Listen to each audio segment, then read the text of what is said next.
Hallo zusammen, mein heutiges Thema ist die GmbH Geschäftsführerhaftung.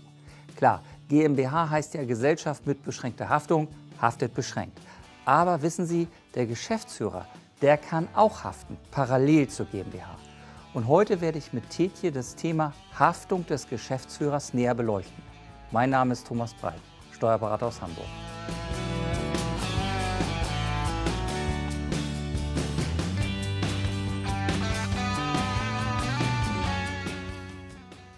Hallo Thomas, vielen Dank für die Einladung. Ja, Geschäftsführer haftet für die GmbH. Ich dachte, mit einer GmbH bin ich bei der beschränkten Haftung als Geschäftsführer fein raus. Aber warum soll ich denn jetzt plötzlich selbst haften? Ja, also vermischt so ein bisschen was. Also der Geschäftsführer haftet nicht für die GmbH. Der hat seine eigenen Vorschriften. Und wenn er die missachtet, dann haftet er dafür.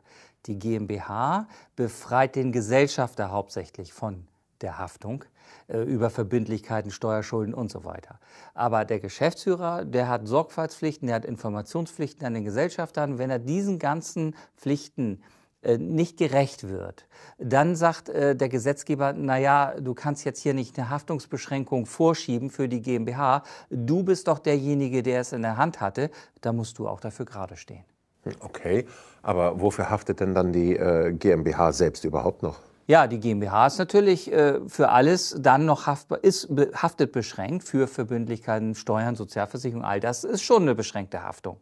Aber wenn die schuldhaft herbeigeführt wurden durch ein Handeln des Geschäftsführers, was so nicht hätte sein dürfen, weil, weiß ich, du hast 1 Million auf dem Konto, der Geschäftsführer nimmt sich die Million runter und dann kann er die Steuern nicht zahlen, dann kann er die Sozialversicherung nicht bezahlen und man guckt dann hin und sagt, ja, jetzt kann ja nicht auf einmal die Haftungsbeschränkung greifen, sondern dem Motto, oh, GmbH hat kein Geld mehr. Da wird geguckt, naja, lieber Geschäftsführer, du hast das Geld einfach vorher genommen, jetzt musst du auch die Steuern, Sozialversicherung, du musst das jetzt alles bezahlen.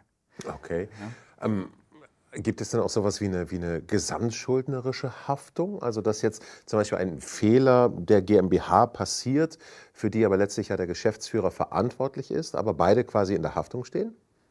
Nein, die gibt es nicht. Also das ist so, es gibt einmal grundsätzlich die Haftungsbeschränkung und dann gibt es völlig losgelöst davon in der Funktion des Geschäftsführers bestimmte Erwartungshaltung vom Gesetzgeber. Und wenn er die missachtet, dann haftet er dafür persönlich. Das heißt nicht, dass jetzt auch und noch die GmbH dafür haftet.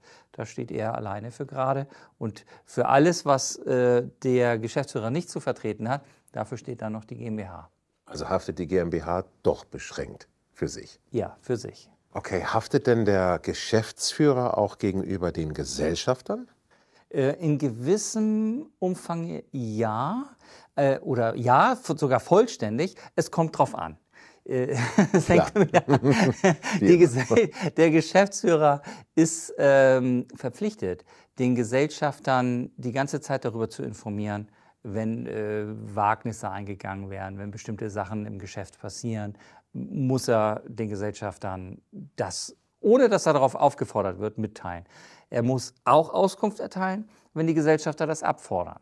Macht er das jetzt alles nicht und auf einmal kommt es zu so einem Krisenfall, was sogar die GmbH bedroht, dann können die Gesellschafter den Geschäftsführer dafür verantwortlich machen. Und insoweit ist der Geschäftsführer den Gesellschaftern gegenüber verantwortlich und muss das auch über einen Schadensersatz ausgleichen. Okay, hast du dafür ein Beispiel? Ja, habe ich.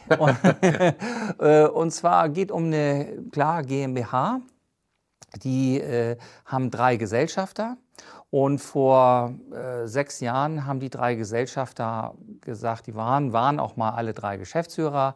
Da haben die gesagt, die lassen eigentlich die GmbH jetzt ruhen stellen. Haben die aber nicht abgemeldet.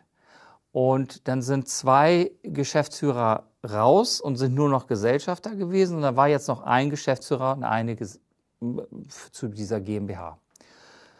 Ja, so 3, 4 Jahre später, auf einmal kommt von diesem einen Geschäftsführer Gesellschafter an die anderen Gesellschafter 3 Jahresabschlüsse über 3 Jahre und sagt, ihr sollt bitte den Gewinn feststellen. Und dann hat der eine Gesellschafter gesagt, wieso was denn für ein Gewinn? Wir wollten doch vor 3, 4 Jahren eigentlich aufhören. Ja. Ich sagte, naja, wir haben aufgehört, aber ich muss ja trotzdem Bilanzen machen. Und dann wurde mir das zur Prüfung vorgelegt und dann habe ich gesehen, die hatten, sage ich mal, 80.000 € Eigenkapital vor 4 Jahren, hatten auch noch 80.000 € Geld auf dem Konto und auf einmal hatten die eigentlich kein Eigenkapital mehr und auch kein Geld mehr. So, und dann hat natürlich mein Gesellschafter nachgefragt, was ist denn jetzt los? Wieso? Ich dachte, wir haben das ruhend gestellt. Wir müssten doch irgendwie, ich verstehe das mit den Jahresabschlüssen, aber wir müssten ich doch auch heute noch irgendwas um 80.000 € Liquidität haben, gut, minus Kosten für die Abschlüsse. Ich müsste aber irgendwie ja nicht 0 da stehen haben. Ja. So, und so ist das immer weiter gegangen. Dann ist das zum Rechtsanwalt gegangen. Ja, und heute wird dieser eine Geschäftsführer, Gesellschafter, zivilrechtlich, aber auch strafrechtlich wegen Untreue und Betrug, Bilanzbetrug verfolgt. Ne? Der hat nämlich das Geld hintenrum rausgezogen in andere Firmen von ihm. Aber das ist eine andere Sache. Das ist am Laufen, ja. Okay, also kann man abschließend dazu sagen, die Haftung des Geschäftsführers innerhalb einer GmbH ist auf jeden Fall mit Vorsicht zu genießen oder Augen auf bei der Geschäftsführung. Ist genau richtig. Also die Gesellschaft mit beschränkter Haftung, das darf man nicht zu allgemein verstehen und dass das grundsätzlich und immer gilt. Für den Geschäftsführer ist das auf jeden Fall nicht der Fall. Wenn Ihnen das hier gefallen hat, würde ich mich freuen, wenn Sie meinen Kanal abonnieren. Dann sehen wir uns wieder. Thanks for watching.